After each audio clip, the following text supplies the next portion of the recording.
माननीय सभापति महोदय, आपने वाद विवाद में भाग लेने का अवसर हमें दिया, हम आपके हृदय से आभारी हैं। महोदय, आज मद्य निषेध विभाग पर ही हम केंद्रित करना चाहेंगे और 2016 के पहले जो बिहार की स्थिति थी और मौजूदा जो हालात हैं बिहार में, उसकी वानगी के तौर पर कुछ चर्चा करना चाहता हूं। महोदय, बिहार की यही हालात थी 2016 के पहले कि पति शराब पी करके हर रोज अपनी पत्नी को प्रताड़ित करते थे, घरेलू हिंसा का शिकार हर रोज कोई न कोई महिलाएं होती थीं, शराब पी करके सड़क दुर्घटनाएं होती थीं। इस सामाजिक कुरीति ने हमारे राज्य को बहुत पीछे धकेल दिया था। अभी किसी एक बहुत बड़े विद्वान ने वीडियो पर प्रसारित किया है कि बिहार के पिछड़ेपन का 7 कारण। उन्होंने लिखा ठीक है, उससे हम कोई असहमत नहीं हैं, लेकिन बिहार के पिछड़ेपन का और सामाजिक कुरीति जो सबसे बड़ा हमारे बिहार प्रदेश में है, वो है दहेज प्रथा और नशाखोरी। इसके कारण हमारा बिहार काफ़ी पीछे गया है। महोदय, मुख्यमंत्री जी 2016 में जिस तरह से अभी समाधान यात्रा उन्होंने किया है, उसी तरह से विकास यात्रा पर वो थे। पूरे जिले जिले में घूम रहे थे।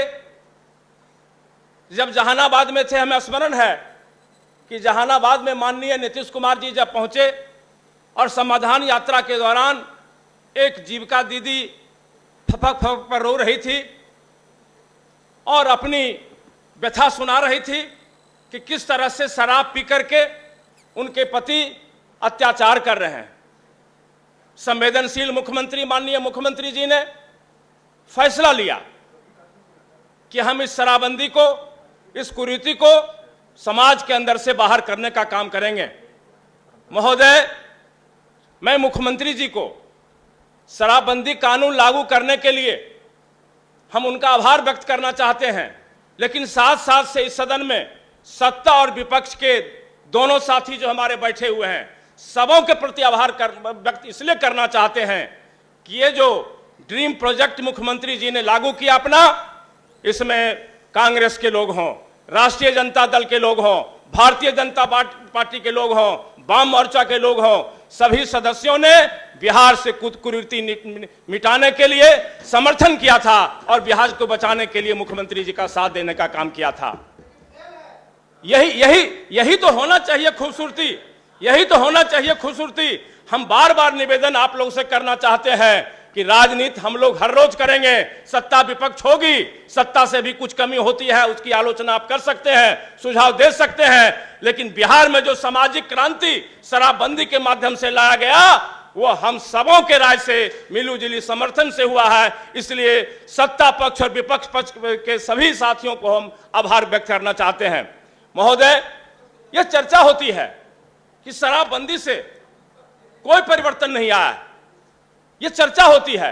हमारे कई विपक्ष के साथी जब मिलते हैं तो शराबबंदी के बारे में मजाक उड़ाते हैं। यह ठीक है कि एक दिन में इतनी बड़ी सामाजिक कुरीति दूर नहीं हो सकती है, लेकिन क्या दूर हुआ कि नहीं हुआ? क्या दूर हुआ कि नहीं हुआ? शराबबंदी से क्या अच्छाई आई है? आज लागू कब हमने किया? 2016 में। आज कुछ दिन पहले, हम नहीं कह रहे हैं, यह दैनिक हिंदुस्तान के रिपोर्ट में यह छपी है कि तब से अब तक बिहार में महिलाओं के खिलाफ हो रहे पति या ससुराल वालों द्वारा किए जाने वाले घरेलू हिंसा मामलों में 37% की कमी आई है। दूसरी तरफ हुजूर, राष्ट्रीय स्तर पर कमी नहीं आई है, बल्कि 12% की बढ़ोतरी आई है। यह बिहार सरकार की सफलता है कि नहीं है? शराबबंदी की सफलता है कि नहीं है? बिहार में जब से शराबबंदी हुई है तो शराबबंदी के पहले प्रत्येक सप्ताह में लोग भोजन पर 1005 रुपया खर्च किया करते थे। आज शराबबंदी के बाद प्रत्येक सप्ताह में 1331 रुपये के खर्च करते हैं भोजन पर। यह बदलाव आया है। हजूर, महिलाओं में के साथ जो अपराध हुआ करता था उसमें 35% की कमी आई है, जबकि राष्ट्रीय स्तर पर 3% की वृद्धि हुई है। यह बिहार के शराबबंदी की सफलता है। महोदय, शराब में समाज पीने से नुकसानों को लेकर बड़ी जागरूकता आई है।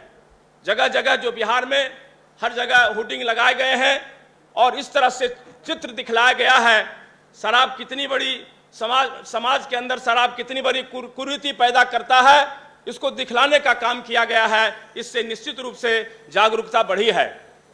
अब शराब पी करके खुलेआम सार्वजनिक जगह पर हुड़दंग नहीं मचाया जाता है। ये कानून लगने के बाद हुड़दंग नहीं मचाया जाता है। और आज जो है इसी के कारण जब हुड़दंग नहीं मचाया जाता है तो ये आंकड़ा हजूर देखा जाए।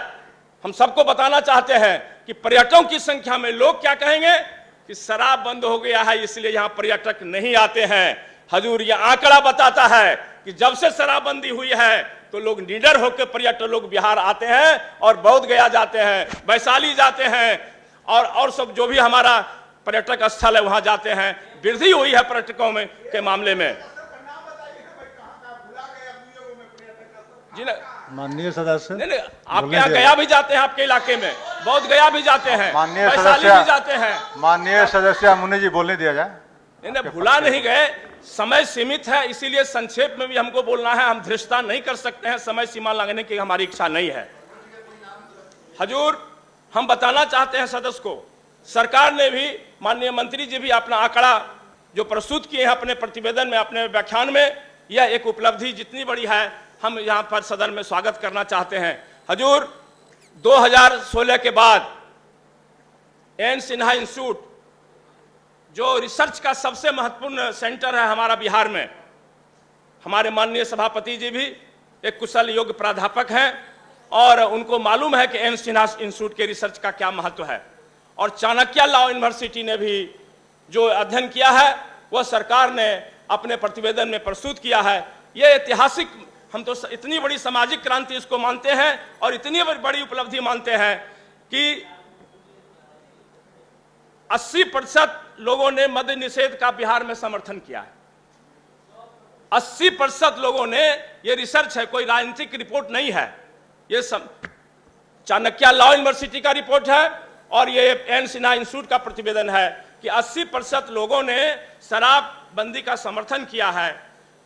64.5% लोगों का मानना है कि शराबबंदी से मजदूर वर्ग लाभान्वित हुआ है।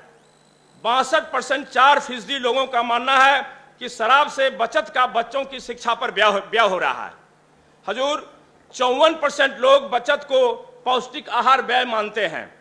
67.4% लोगों का मानना है कि स्वास्थ्य पर व्यय की क्षमता में वृद्धि हुई है। महोदय, 74% 4% शराब छोड़ने वाले अपने परिवार को पहले से ज्यादा समय दे रहे हैं। महोदय, सरकार की ये बड़ी उपलब्धि है कि ये हमारे विपक्ष के साथी ये कहते हैं कि शराबबंदी तो हो गया लेकिन कानून सही तरह से नहीं लागू हो रहा है, बिहार में शराब अवैध ढंग से आते हैं। ने शराब ने उससे बड़ा सख्ती किया है, विभाग ने सख्ती किया है और पूरे बिहार में जो सीमा हमारी है, जो राज्य की सीमा है, वहां पर 84 चेक पोस्ट बनाए गए हैं